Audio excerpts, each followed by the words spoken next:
Gálatas 1, 6 e 7. Maravilho-me de que tão depressa passasseis daquele que vos chamou à graça de Cristo para outro evangelho, o qual não é outro, mas há alguns que vos inquietam e querem transtornar o evangelho de Cristo. O apóstolo Paulo estava admirado com a rapidez com que os irmãos das igrejas da Galácia eles tinham passado daquele que os tinha chamado à graça de Cristo para outro evangelho. Esta carta do apóstolo Paulo, que fala do evangelho, foi escrita para irmãos que estavam a sair, a trocar o evangelho por outro evangelho, o qual não é outro, diz o apóstolo Paulo, pois não é possível haver outra boa nova que não seja aquela que Jesus veio trazer, aquela que Jesus Cristo veio ser para nós. A saída do evangelho era porque alguns estavam a perturbar os irmãos, alguns que vos inquietam. Esses queriam transtornar o evangelho de Cristo.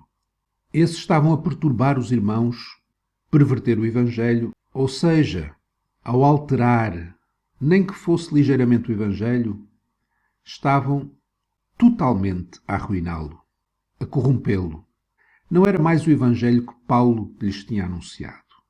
O evangelho de Cristo não é negociável.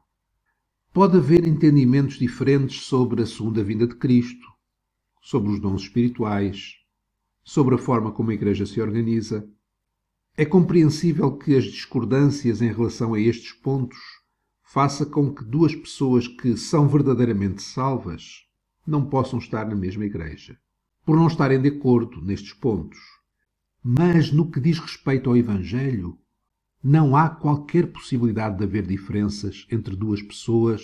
Não é possível discordarem e ambas serem genuinamente salvas. Por isso, o entendimento do que é o Evangelho é algo essencial, fundamental, para qualquer crente. Nomeadamente, por exemplo, no que diz respeito à justificação e à santificação pela graça apenas, por meio da fé apenas. E não só a justificação e a santificação pela graça por meio da fé, mas também a sequência das duas. Isto é, só pode ser santificado quem primeiramente foi justificado.